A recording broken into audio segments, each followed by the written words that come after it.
On. Ready? Go. A 1, 2, a 1.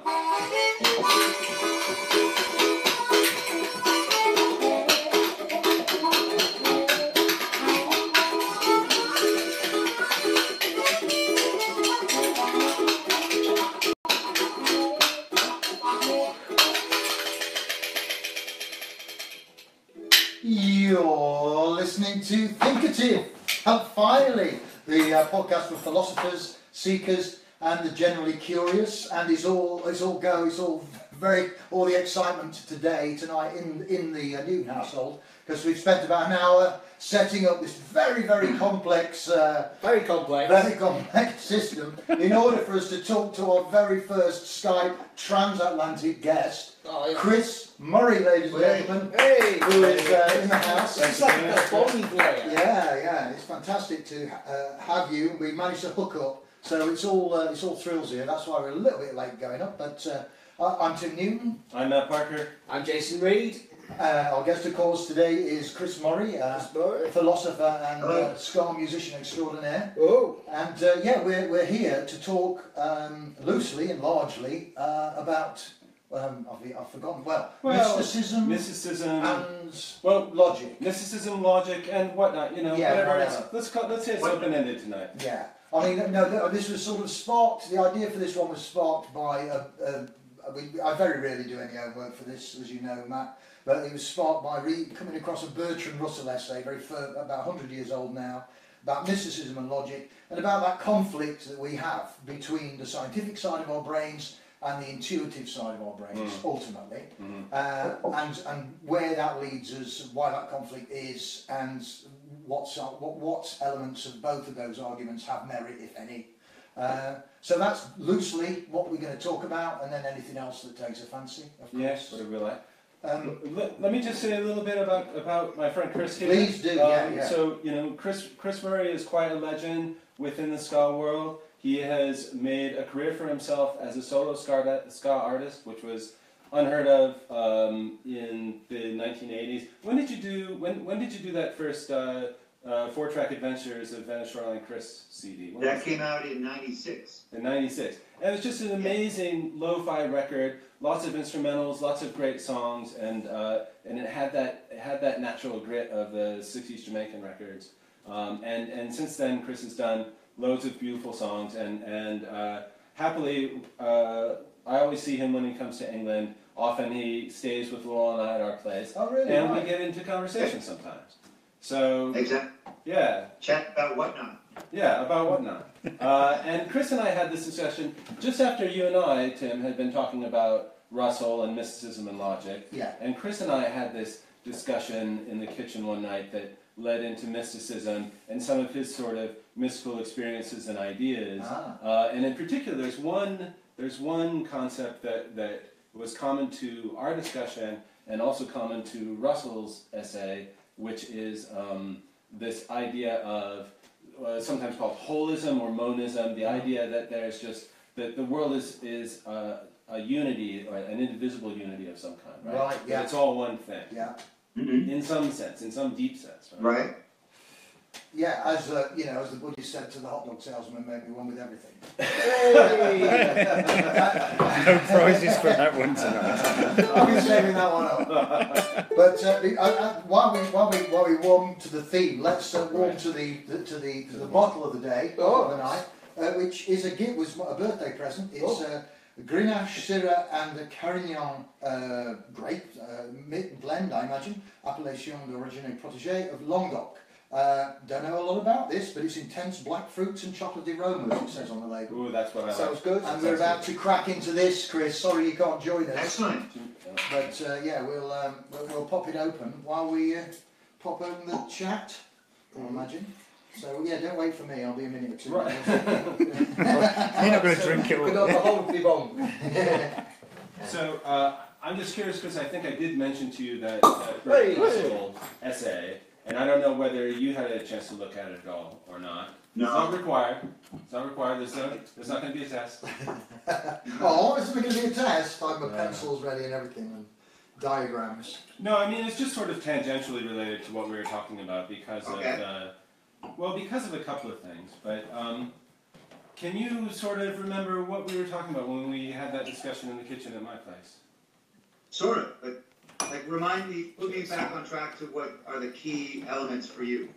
Well, I remember, so my memory's so poor, but I remember a couple of things. I remember that we were talking about this idea of a oneness, and I guess you were talking about a kind of spiritual oneness, right? Well, I think that maybe it's one of those truisms. Like if there is literally everything, and you look at it as a totality, there is one of them. Yeah. You know, is there any real information there, or just a way to look at things? Yeah. Well, sometimes just a way to look at things can be very valuable, right? Even if it doesn't have any really special factual content to it, right? If it's just Right. But if you think of things as one everything, does that sort of affect how you see things? Oh, we lost you. Oh, That's the well. problem on my phone here. Oh, We can okay. still hear you though. We're still here. We can still hear you. Okay. Yeah, we're missing your fizz on. Hello? Hello. We can still hear you. Ah, You're back, yeah. Welcome back. Hey, this is You're going to be back fun. to one with him. Okay. Yeah, All right, let's try this wine real quick. yeah, let's have a little taste Oh, of yeah. this. It's, Well, I think that is. Oh yes, cheers. Cheers. Cheers. Cheers. Another cup. Lift your cup. Cheers. good health. This is a nice, very nice. birthday wine. Chris is having coffee tonight because he's in LA. It's only about 1:30 in the afternoon over there. So Oh, right, yeah. and, Too early for for some Chris. reason he doesn't want to have wine. Yeah, I would certainly be Normally. just seizing the opportunity. We've given him every excuse. But no. I need to be driving later. Fair enough. You're forgiven. He lives in LA. Yeah, He that's cool. has to drive. Yeah, one with everything. I mean, that's always been, you know, like I said, the joke earlier on. But that is the sort of one of the precepts that people grasp. One of the populist precepts that you grasp about Buddhism. Isn't it really that there is a sense of joining the whole, just this one moment, this glorious moment of existence, which is sought after, as I understand it, as that moment of enlightenment. I can only picture a sort of great white light and a kind of sense of, you know, losing yourself. I suppose that sense of oneness comes from the sense of losing your individuality in one respect. Yeah. Because once you let go of self, once you let go of that identity of your existence here now, then everything else is resonating at the same time. And isn't there an idea that in the same way, and I think that in that Russell essay, I mean, this is such a one-off that I actually bothered to read this, or I read the synopsis of it, is that time also is a subjective experience. Mm-hmm. That this whole idea of time, that there is one moment, there is like one moment, there is eternity, there is a oneness, the here and now is all there is. But somehow we're extrapolating that to our kind of subjective existence into this linearity of existence that begins and, you know, with birth and ends. Well, it doesn't end with death, but, you know. Or it does or doesn't. It does or it doesn't. But Or I guess from the sort of holist time doesn't exist point of view, yeah, then it doesn't end with death because it doesn't end because there's no time. that's right. What do you think, Chris? Have you ever felt that time is an illusion? I'm doing this with my hands. Well, I don't know if I felt that time is an illusion, but a way of looking at things, for sure. If, you know, irregardless of the fact or the thought that all is one and we are part of that thing, it's our experience of life and reality that we really connect to most strongly. And definitely time is something that we experience in our apprehension of life. Yeah. So time must, by definition, be part of the everything, whatever it is. Because it's part of your experience. And well, just because, even just to say there is one everything, there's no debate about it. Right. So It time is must part of therefore it. include all things.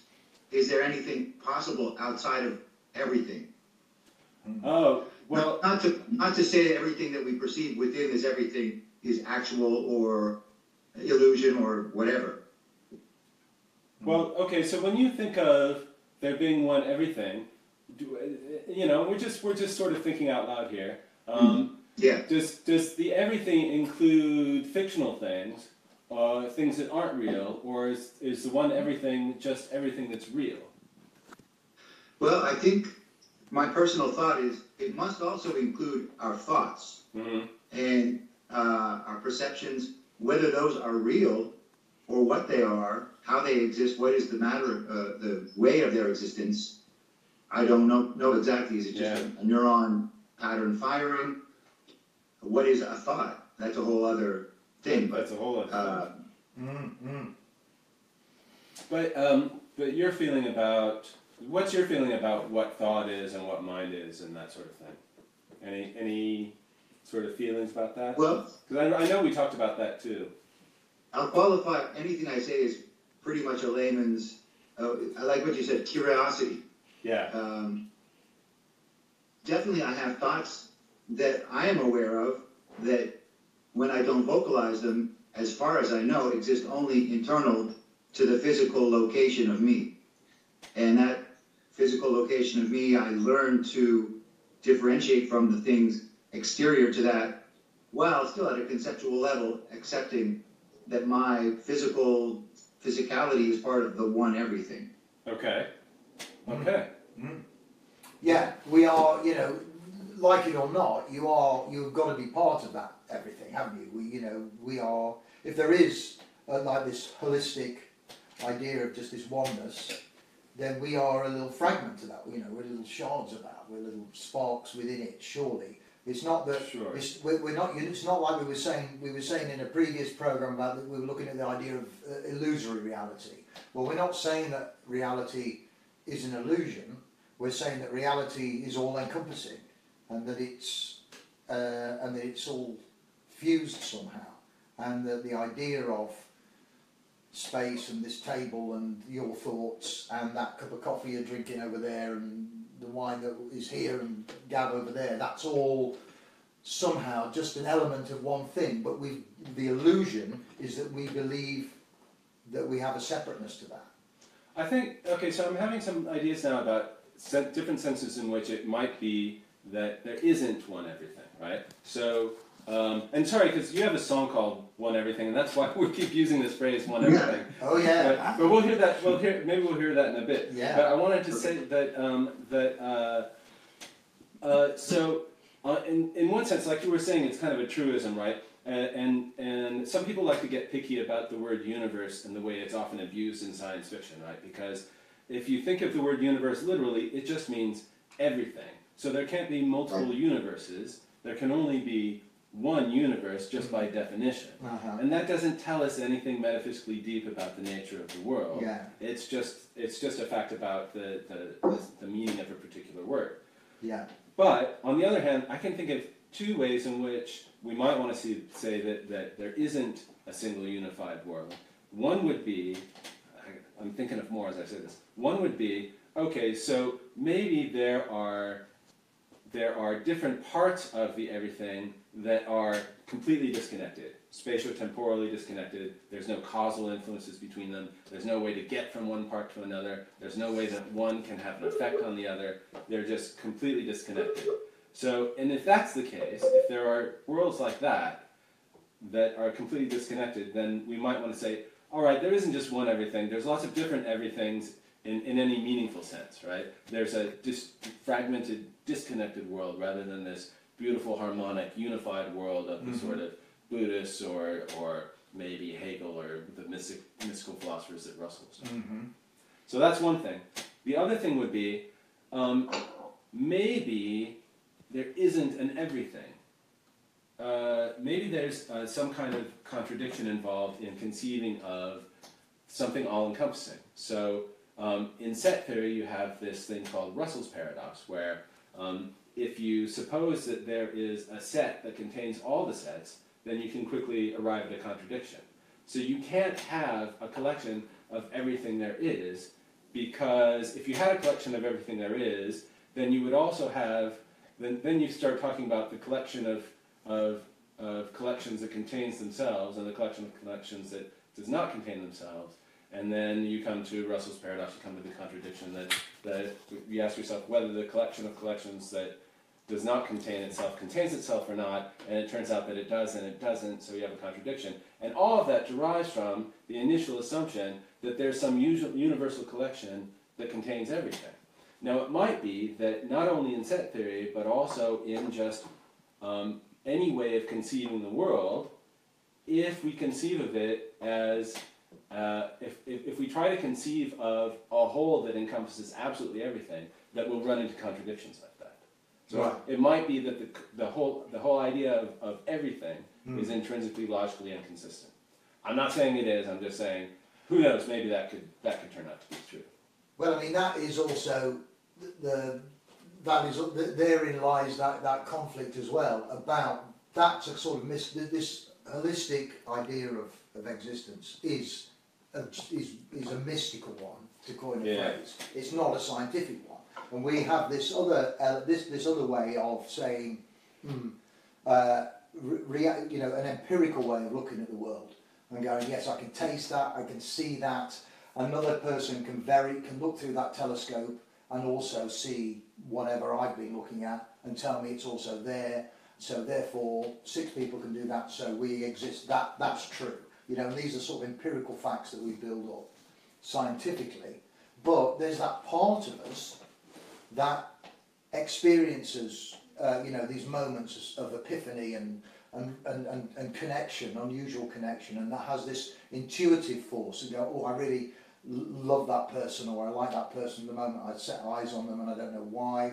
And we intuit various things, and we apply, we give that some credence. We go, oh, that intuition is strong, and therefore it must, the force or whatever. That intuition is strong, so it must. Yeah, we have that subjective sense of it, and yet that's not like you were talking about thoughts. You're aware of your thought, you believe in that thought, but there's no way of proving that thought necessarily. Right. Except scientifically, we can rig you up to a machine and go and see, wow, there's neural activity going on in that brain, but we don't know what it is you're thinking about. We just know something's going on. And there's also, it says something, but we can't be specific about what the thought is. Yeah, I guess. Well, even sort of neural activity, there's a big problem about identifying neural activity with thoughts, right? Yeah. So thoughts are something phenomenal that we experience. Neural activity is something that we can observe scientifically from outside, and we still haven't quite figured out how to connect those two things logically. Because it's still possible to deny that they're the same thing. It's still possible to How do we observe, sorry to interrupt, how do we observe thought from outside? No, we can observe neural activity from outside, right? Okay. Using, CT scans or whatever they use. I'm not a doctor. I understand. Yeah. But also, I mean, it's that thing. I mean, you're a creative person. You're a musician. When you're creating music and coming up with ideas, that's a sort of very intuitive experiences. But it's an intuition based on thousands of hours of practice and experience and listening. But and so somehow we can short circuit that process, and or you're writing lyrics, and I know what you're writing something in verse and it comes out and it rhymes and you're not quite sure how it happened, but suddenly you've got a great lyric and some a great sequence of music, and you've done that and it feels very intuitive. But again, that intuition is based on just thousands and thousands of hours of thought and experience and practice and listening, isn't it? It's not, or is it? You see, there's that's the thing that really interests me, is that sense of, and you feel it very much when you're engaged in some sort of creative activity, be it writing or whatever. You're using instinct and you're feeling your way, and you have a revelation about what you're doing, and that clarifies it, and you move on to another phase of that creative process.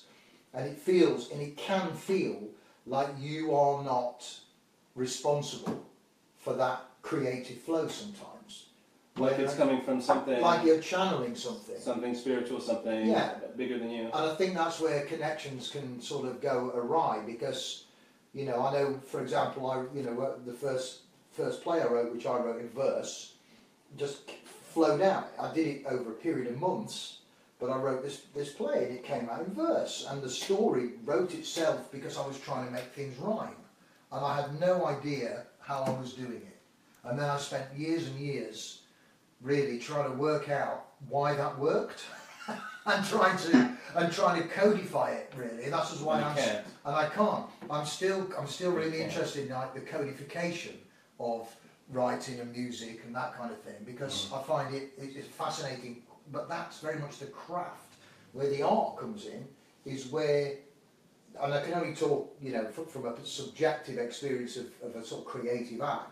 Where the art comes in is where you feel that you're not necessarily thinking and using that part of your brain, but it's coming from somewhere odd within you that is creating stuff, creating shit, and it's good and interesting. But I find that it runs as a parallel. This whole mysticism and logic idea is something that just fascinates me as a process, because we have this intuitive force within us that we can tap into sometimes, and then other times not. And then there are other times where you just have to sit down and use the other part and craft something because the intuition isn't there. And you can't flick it on and off. And some people are just so prolific, they just, you look at other creative people and they're just creating constantly, writing, painting, whatever they might be doing. And I just go, wow, they seem to have the channel open, that intuitive channel open constantly. Whereas, just for me as an individual, and I'm sure, we all experience it to a degree, other times that's completely down. All you've got to work on is your rational, logical side. But as you know, like a certain chord sequence or a shift, a minor key elicits a certain emotion. We learn that, so we can show a key there or whatever. So all that stuff I just find is a cauldron of interest for me, What do you think? I'm reminded of, I can't remember what to call it exactly, but a type of image.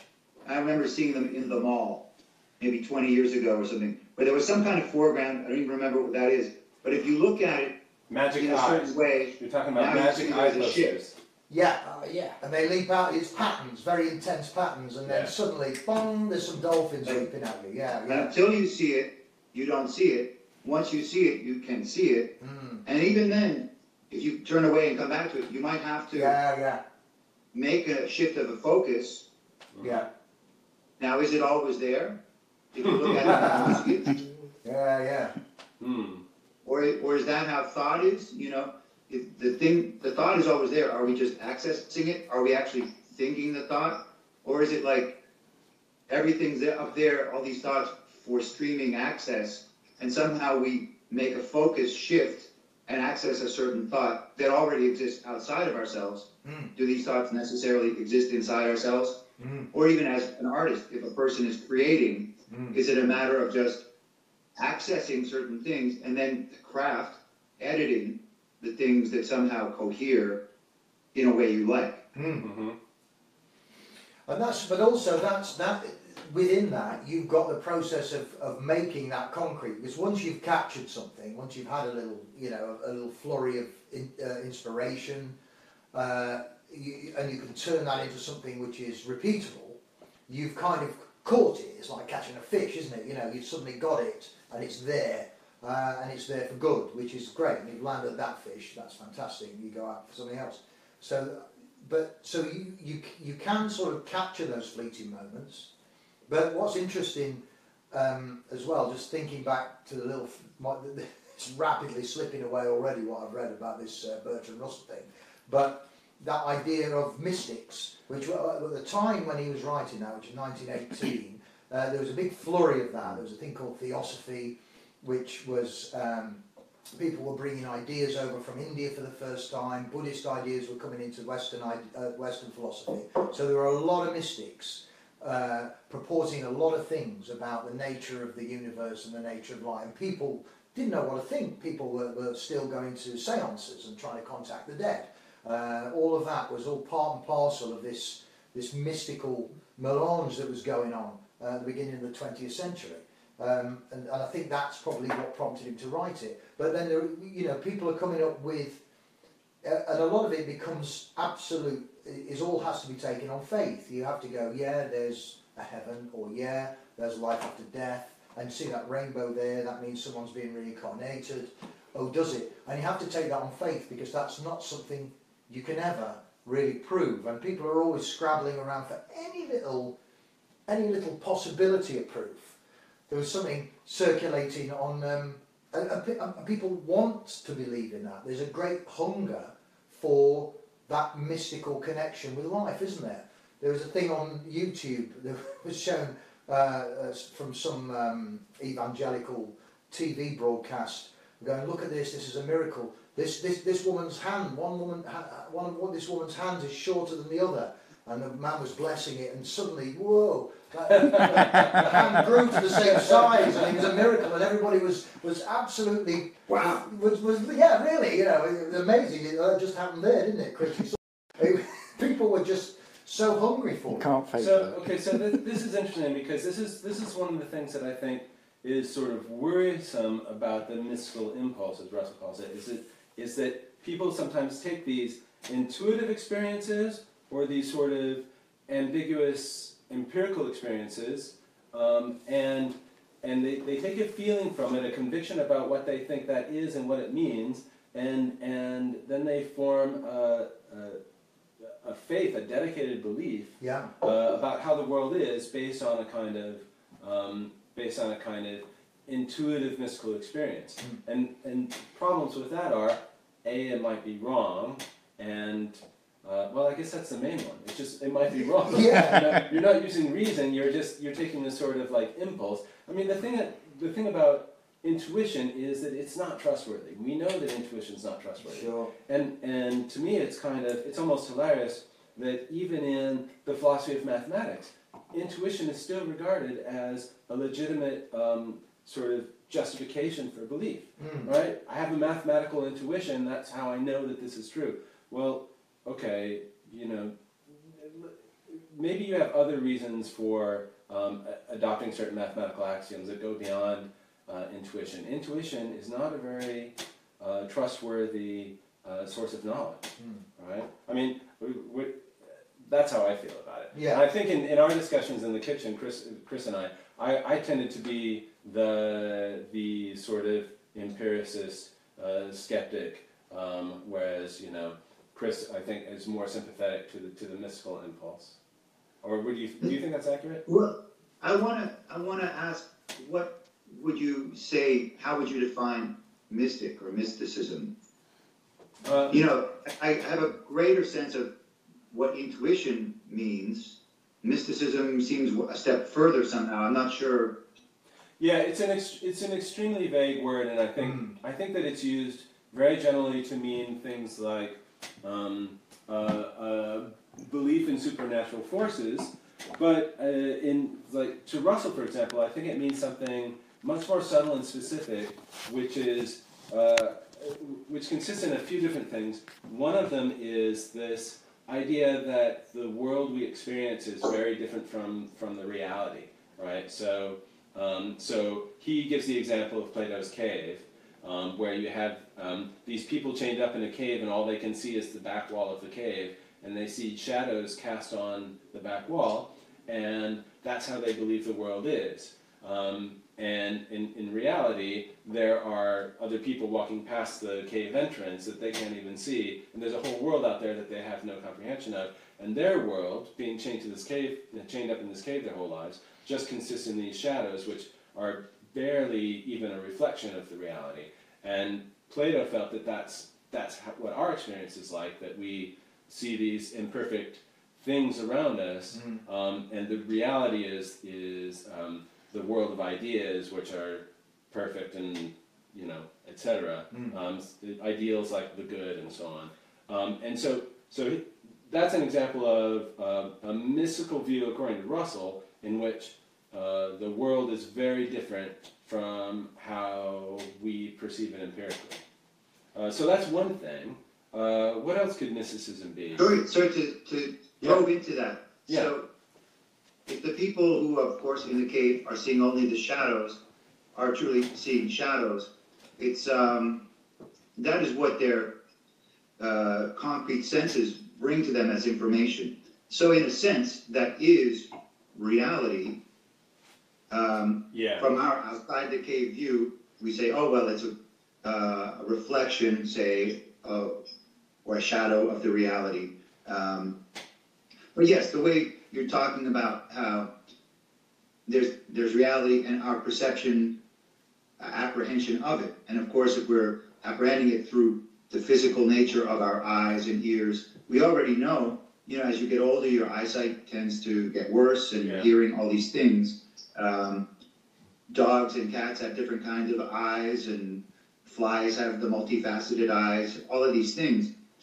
So we must be receiving different apprehensions.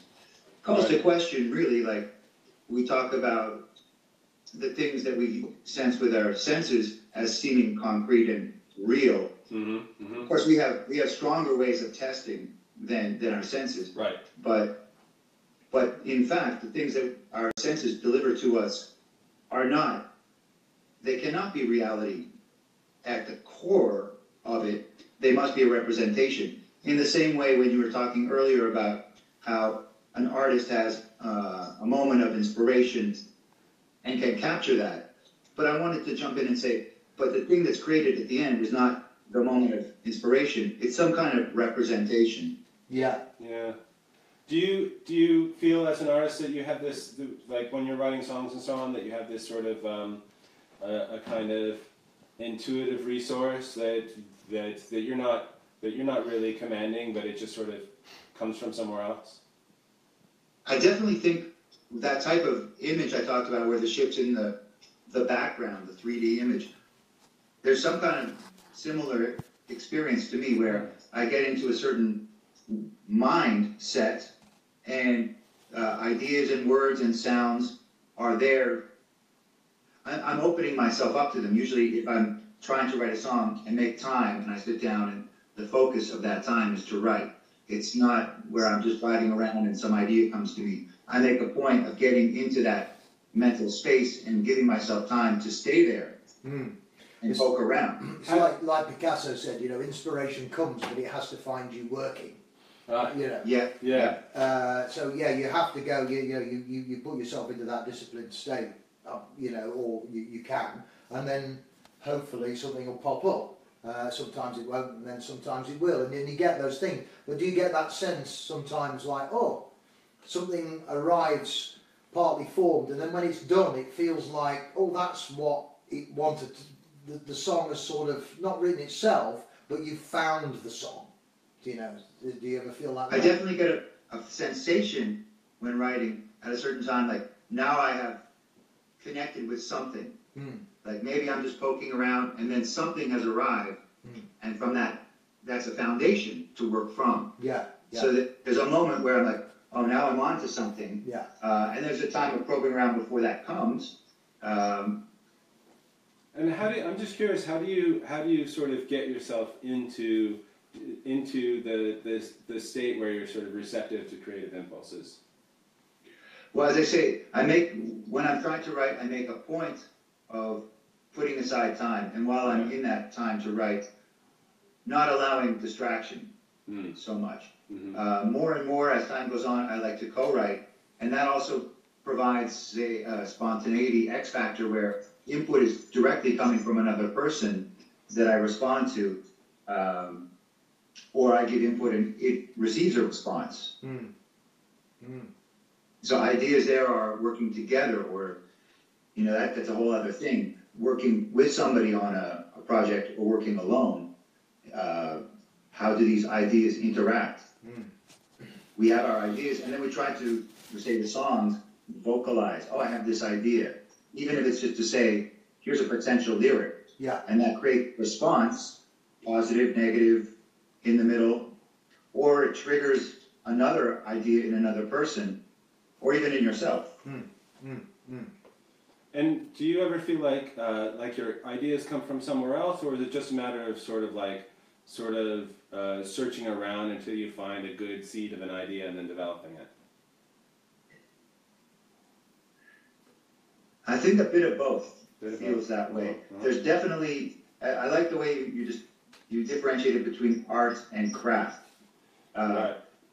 Definitely, I find there is a time for me of inspiration where now material can be accessed, and what I do is I write down everything that comes along and figure out later, what does that mean? Is it good? Is it bad? Do I keep it? Do I work from it?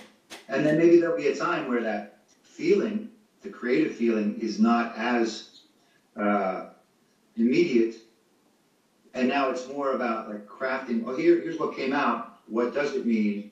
And now, if it's a song, is there a story to be told? How do these ideas flow? Is there an overall message, and how to support that? Or even finding from this material, what is the message that's presented? Because the same material can have different conclusions. Yeah, and I think actually you exercise that when you're in the profession that you are. You learn to work that muscle and those ideas, don't you? So that becomes your way of working. And there are people outside of that who work, maybe, they work in a much more empirical way. Their job demands a much more empirical approach, and so they're always very interested in what you do, because what you do is work in a less empirical way. You apply empiricism to what you do, but you're always you've developed a way of working and a way of life that keeps that side of things alive, and stokes it, because we know what it's like in the creative industries, for example. We know what it's like in terms of it's hard in lots of other ways, and you have to make sacrifices and stop. For example, I don't know, I'm really terrible with my tax and certain elements like that, because I feel like I've kind of let those bits of my brain atrophy a little bit, because I've been trying to pump the other side of things to try and create stuff. Maths can be creative too, Yeah, no, exactly. And you can, and that's what you were saying about intuition. Yeah. You were saying that intuition is sort of frowned upon, but surely with lots of ideas where people have come with, come up with a mathematical theory, they've intuited something. Yeah. No, I was saying that it's not frowned upon by others, but I think that when it's used as justification within philosophy, it's good. It should be more suspect than it is. Yeah. If we can just sort of come back to mysticism, another idea that I think is associated with mysticism is the idea of a life force, right? The idea that there's some force within us that constitutes life, and maybe which leaves us when we die. And this is connected with sort of general spiritualism, the idea that we have a spirit or a soul, or that sort of thing. Yeah. Tim, are you sympathetic to those sorts of ideas at all? I used to think that. I think it's. I was raised in a C of E school, where and I as a child I had a picture of God in a heaven on a throne. I was told that soul, that there's a Holy Spirit and we had a soul, all that kind of stuff. But interestingly, I think as I've got older and life has showed me different things, and you suffer and learn, and you lose people that you love, and you come to certain ideas. But there was a time when, I would sit there with my mum who was really into spiritualism, and we would all sit around the table with a Ouija.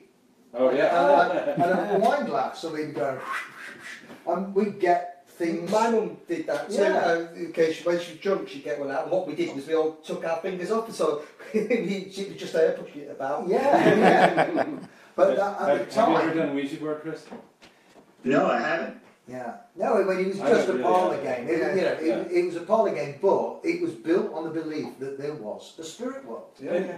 And is it convincing when you play, when you do it? It feels like it's really driving itself. It does. And then, but I know, and I've flirted with the I Ching. I spent a long time, I've filled notebooks with I Ching castings and gone with the cat and the Aerosol, gone through all those phases. But over time, certain experiences have led me to a much more empirical way of thinking. Mm-hmm. But that's been through over the course of many years, really. Mm-hmm. I mean, I know when I was in my 30s, you know, and I was reading a lot about Zen, I think when I kind of got to Zen Buddhism, which is very cautious in what it talks about, certainly in readings. I mean, I was just reading a lot about it. Mm-hmm. It's not, it shies away from going, yeah, there's a life after death. It does a lot, it comes up with a lot of riddles and ways of thinking that kind of short-circuit your thinking process, and it's very interesting. But it shies away from that. And as I got to Zen Buddhism, I started to think, yeah, no, it's just about the bones, you know, and on what it is, and a lot of... Just about the bones? Well, What does that no, mean? well, Zen bones, no, Zen bones. No, but that whole idea of, you know, this cycle of life and reincarnation, I started to perceive as actually just a metaphor for the fact that you rot in the earth and your minerals go into the earth and help create make a tree, you know. Sure. And I started to think, I actually started to see the whole thing as just a metaphor, really, for the reality of life. Recycling, basically. Yeah, the recycling. And But is it recycling of your body, or is it recycling of something more? well, no, that's what I thought. I just thought that, but then again, you know, that's how it was sold. In the same way as people who were suffering in medieval times and having a terrible life and dying at 30 years old of terrible illnesses and being subjugated by the feudal lords, had a shit life. And they were going, yeah, it's a shit life now, but honestly, what you've got at the end of this, if you toe the line and you know, pay your dues at the church, you'll get a lovely life at the end of it. So people go, oh, right, then this isn't too bad. It's just 30 years of suffering and then an eternity of good times. And I think people were sold that because they had an awful life and they bought into it because they had an awful But you life. couldn't kill yourself. But it could be true anyway, right? Yeah, you couldn't go early. Yeah, It could be true anyway, despite the obvious sort of practical use of it, right? yeah, it could be true anyway, yeah, I suppose. But I mean, that sort of, and I think I was looking at something Ricky Gervais was saying, because he's a very, you know, outspoken atheist. He was saying, you know, you shouldn't be allowed to learn about any of this stuff until you're like 30. Yeah. You know, don't imprint it on children's minds. Let, you know, come to it as an adult and then take it on board, and then you probably get a different thing. Because I think a lot of, even though I mean it wasn't a Catholic, you know, I didn't go to a Catholic school. I didn't have it beaten into me by nuns or anything like that. But we prayed at school. You know, it was just a given. We sang hymns to God. We went to church. All this sort of business. And although luckily I didn't have particularly religious parents, you know, my dad used to go, "Well, that's life, kid. You're born and you die." And that was his kind of his very, you know, dry take on it. And you know, there's been certain experiences I've had in my life that have just made me go, you know what? It's like you know, when I was making a film, we had some terrible times on a film I made that I just pressed on and made, and there were 3 members of the cast died. Pablo. Yes, indeed. 3 members of the cast died. 1 person took ill and nearly died over this course of 18 months I was making it. I happened to be making it with quite an elderly cast. Yeah. If it was a horror film, it'd be great marketing. Yeah, yeah. The Exorcist was like, everybody has died. And there was a time when I was going, this is a cursed project. You know, this project has got a curse, and I really felt it. And I had it was coming out of that, the realization that no, life is random and chaotic and unfair. And weird things happen, you know, and people do die, especially people, you know, who are old. Yeah. And you know, there was some weird things happened on it, but I came through that and came to the realization that no, life is chaos. That's how you feel. Your film didn't kill them. Nothing, just Nothing. all it is misplaced egotism. Is to think that a project that you're involved in has somehow affected other people's lives. You know, a gun in your hand can affect other people's lives, but not a film endeavour. Do you know what I mean?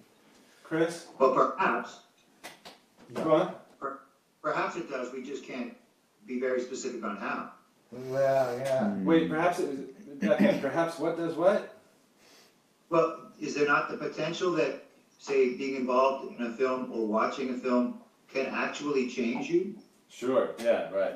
Absolutely. Otherwise, what's the point? And Yeah. to kill you would be an extreme version of that. It was that Everybody bad. seems to go away from watching a movie or something with they've Yeah. taken something away. Yeah. Maybe that the way I think about it is just a way of sort of absolving myself of any guilt. Yeah. Well. It's just I can't bear the idea. It's convenient, isn't it? It's a very convenient idea. But no, I mean that was one. You know, breaking my leg. Well, I want to ask a question. Yeah. We talk about, we're hearing a lot of talk about life after death and religious paradigms of life existence. Yeah. But do we debate that there is a life force, period? I don't believe in any life force. I don't believe there's any such thing as a life force. Well, there is a life force because that force gives us existence, doesn't it? We have a drive, but it's not a mystical life force. It's a It's just chemical. life. It's not like it's. I think life is chemistry a and kind of physics. range of biological processes, and none of them are really a force. Right, and you're looking at force in a very in a physics way. Even in any sense, I can't see why it would be called a force. force. Yeah, Well, it's not like gravity or the strong or weak nuclear force. It's not a specific force that only pertains to life. Yeah. There's like 4 fundamental forces, and they pertain to like everything. Yeah. So that's kind of holistic. But there isn't one specific force that says, What are the four? The strong nuclear force and weak nuclear force, electromagnetism and gravity. Oh right, okay. They're the strong four. They're the four Right. forces. Uh-huh. But there's not one of those, or there's not one of those forces that relates only to life, or and to the exclusion of other matter in the universe. All right, but Yeah. let's open it up a little Yeah. bit. Maybe Chris is thinking of a different sense of life force than like one of the fundamental forces of physics. Right. Yeah. When I was using the word force, I wasn't speaking of physics. Yeah. Right. Yeah. What were you saying? But from a basic experiential outlook, for instance, if you have a dog and it dies, you can clearly see the difference before the death and after.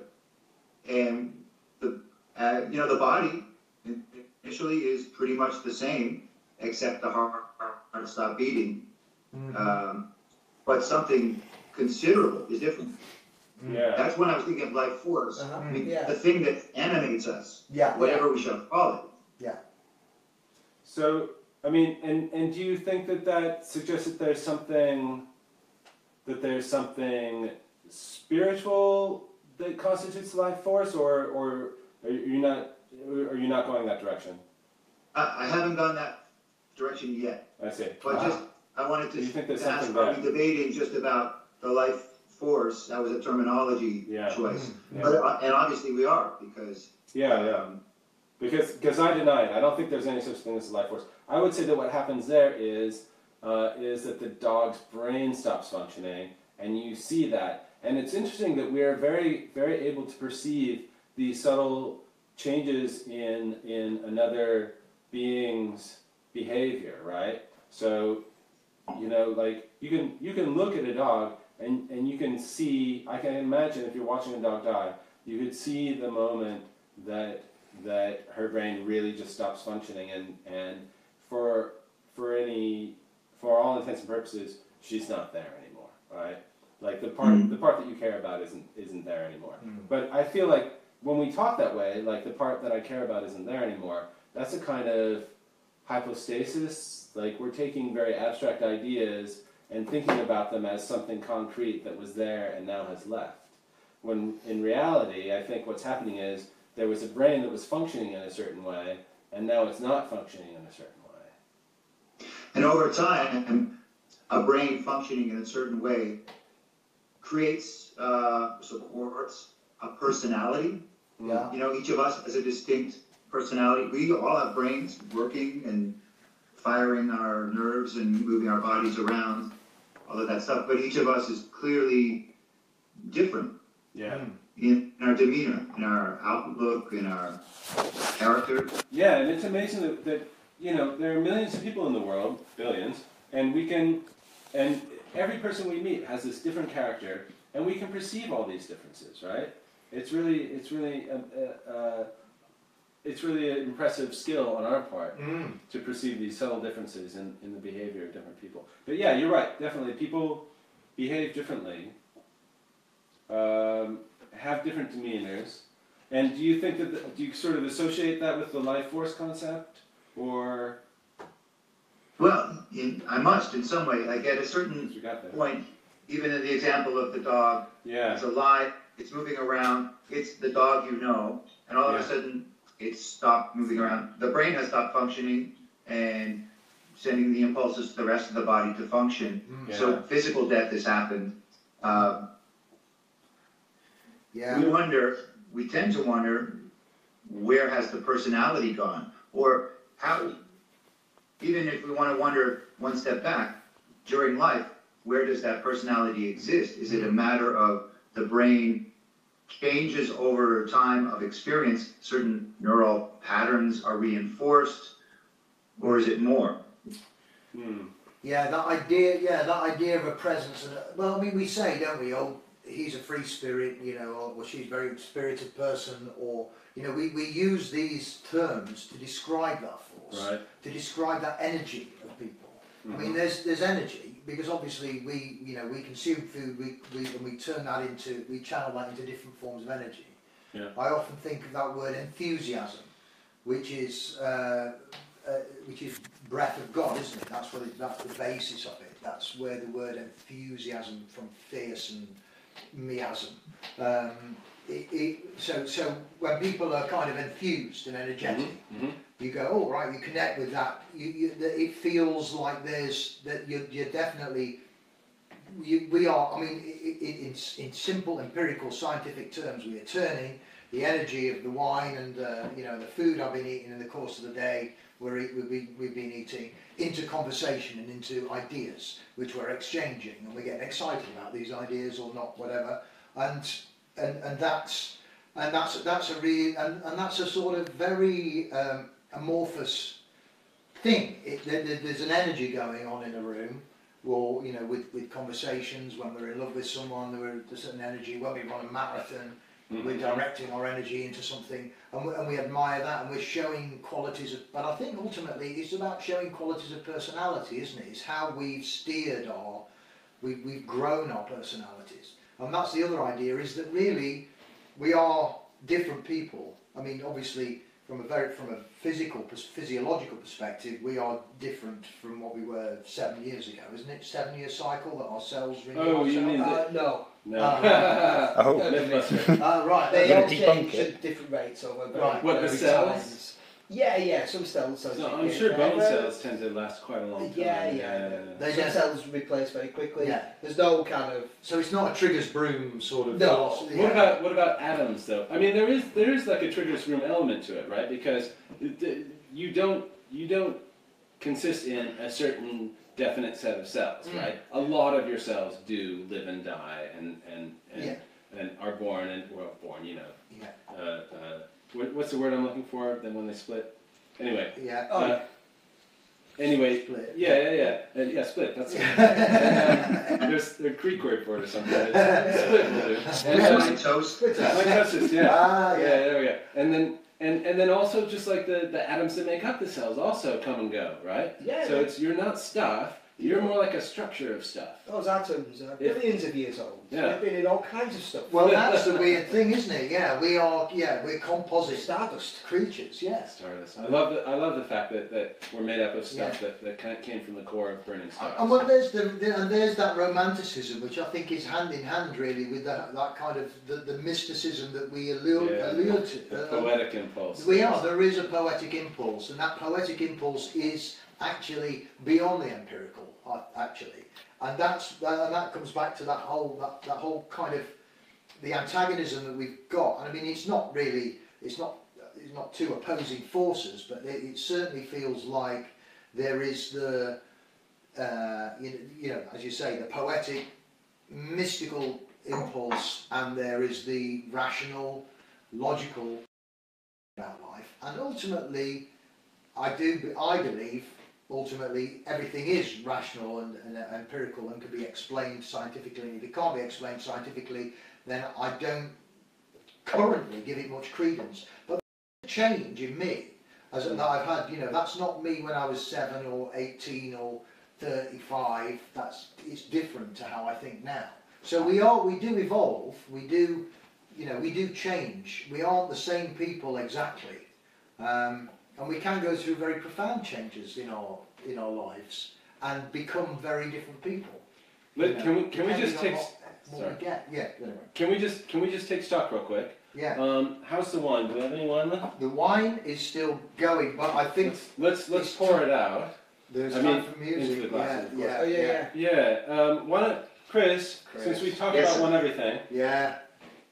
What's that? Since we spoke about one everything. Yeah. Will you give it to us? You want the song. to sing the song now? Yeah. Okay. Lovely. Let's have some music and poetry. This is a great night. Yeah. This is the interlude. Yeah, this is the highlight.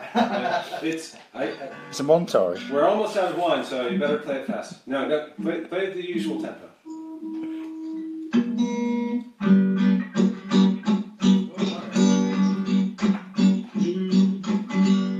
I come to my senses. They say everything exists, but art and technicality, rationality resists. Millions of questions, here's the top one on my list. I struggle with reality, the truth is what it is. There is one everything, one everything, and we are one with it. There is one everything, one everything, and we are one with it. My wicked intention, disrespectful of the soul, the selfish in action are divided and controlled, clutching and clinging to the things that they can hold, fixated by fraction, distracted from the whole. One everything, one everything, and we are one with it. One everything. There is one everything, and we are one with it.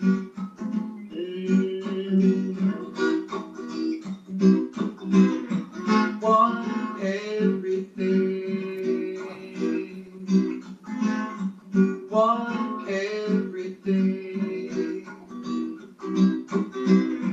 one everything. From highest of heaven to the deepest valley pit, sweet scent of ambrosia, stench of piss and shit. So saith the seeker after truth, well this is it. There is one everything, are you down with it?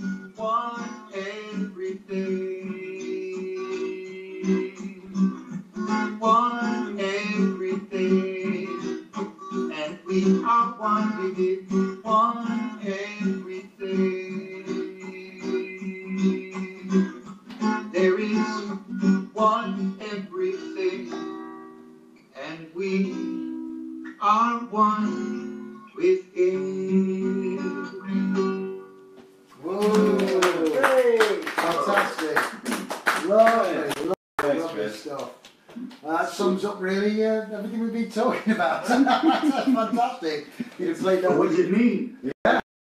It's it's like a Leibnizian monad. It's got everything in the whole universe packed right within one tiny. Yeah, beautiful. What a lovely song. I like so at the very beginning, what are the first lines? You're sort of playing out the conflict between sort of intuition and reason, right? Right. The first verse is, I come to my senses, they say everything exists. But on a technicality, rationality resists. Mm-hmm. Yeah. Millions of questions, here's the top one on my list. By struggle with reality, the truth is what it is. If there's a conclusion there, I don't know. No, and I don't feel I can argue with that. Yeah, that's really great. Were you thinking about anything in particular when you wrote that, or is it all just right there on the page? Well, so when I live in LA now, I grew up in Toronto, and when I was in Toronto, I'm not very current with meditation right now, but there was a time where I hung out with this group called Sahaja Yoga and the guru, Sri Mataji Nirmala Devi. One thing she would say was, the truth is what it is. So that line is a direct quote. And you know, we got, it is what it is. That's just one of those truisms. The truth is what it is. And from the perspective of that group, they had physical sensations when they meditated that were evidence to them of something. Right. In the way that we may require a rational evidence or a concrete evidence in a different form. But true enough, the truth is what it is, but we can't agree on what it is so much. Yeah. And I'll tell you what I like, actually, because you know, we've often talked about why we do this. You know, we've been doing this, I don't know, how long have we been doing this now? About 2 years? 2 years, something like that, on and off, monthly. And as we've gone through it, it's been about just we've talked about this before, just the journey of, you know, just thinking about stuff and trying to, and not really, but I think if you know, off the back of what you've just played, which was lovely, really nice, it just reminded us that this feels like what we do when we get together and we have wonderful guests like yourself talking about interesting things, is that we're on this journey for, I mean, whether it's the truth or not, I don't know, I've never sort of thought of it in such terms, but it's the journey that we go on Thinkative is part of the joy of it, really.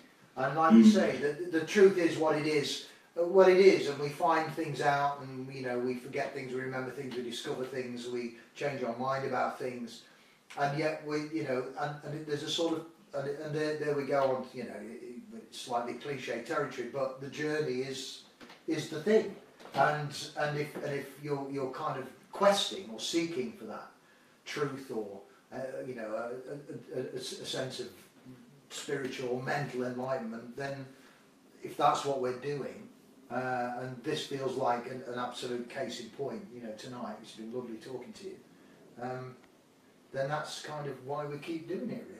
That sounds like you're kind of trying to wrap it up or something. Well, we could wrap it up, couldn't we? I mean, it's been... Well, I've got just a dash of wine left. Yeah. What do you have to say on the matter, Matt Parker?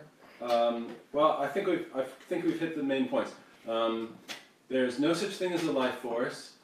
Spiritualism is just time and space abstract concepts, yeah, that's. What about your thoughts, Chris? What's any closing thoughts? Well, sometimes I'll say the questions I like best are the questions without answers. Yeah. Because the ones with answers, they're pretty boring. Well, there's the answer.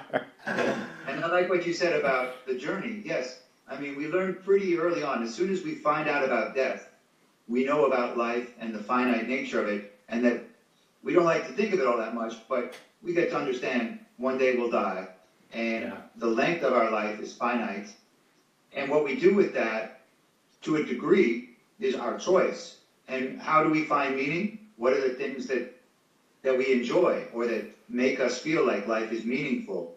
We have the ability to choose different things, whether it's sad to think, you were reflecting back in the times where maybe religion kept people accepting a life that was really terrible, with the promise of another life later that's going to be better. But as that becomes less convincing to a lot of people, the real importance of living this life to the best we can, maybe it hasn't increased, but the perspective of it used to be the way to live, and for many people still, the way to live life to its fullest and to its best is to live out God's will, not necessarily for the promise of eternal bliss, but that was part of the package of Christianity. But stripped, even for agnostics or atheists, I think they still want to have a happy life and find meaning. And the meaning of that religion had given to people widespread in the past, receding. People are needing to look for meaning in different places, or to accept that they are responsible for creating meaning. And it's part of, that's a good point. You know, as we are all personalities, the things we choose to do and to think and to speak and not to do and not to speak really inform the personalities we create over the journey.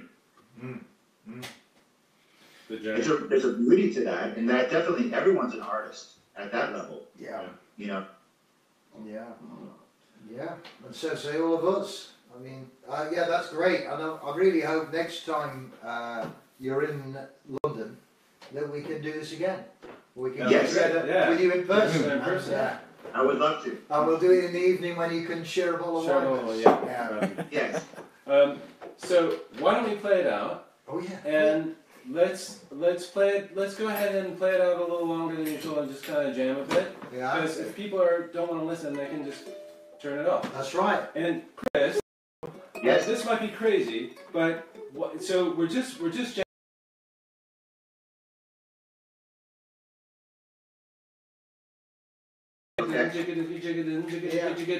Now, if you go ahead and just start playing a rhythm like that in E, and we can play on top of you, and then we're all playing together. Oh, the E7 chord works best. Yeah, an Give it a E7. seven. E7? What do you think? Let's see how it goes. Let's see how it goes. Let's see if there's a time lag. Hang on. Yeah. Okay. Yeah.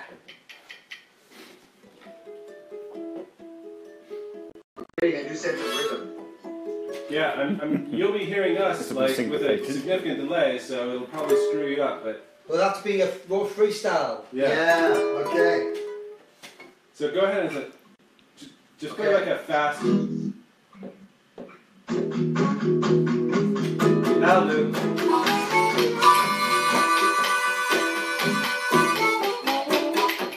See, it's very delayed, isn't it? Screws you up, doesn't it? Right? Yeah. Just keep playing, ignore it. Keep playing it. Yeah. No, turn the sound I'll down. on that. Yeah. See, Yeah. that's just as crazy. Say that again? Because at least you guys will be together. Yeah. Yeah. Oh. All right, go ahead and play again, Chris. Play. He's going to No, you follow guys us. start. Let me jam We'll with you start. guys. You guys Yeah, will Okay. form a 1, 2, a 1.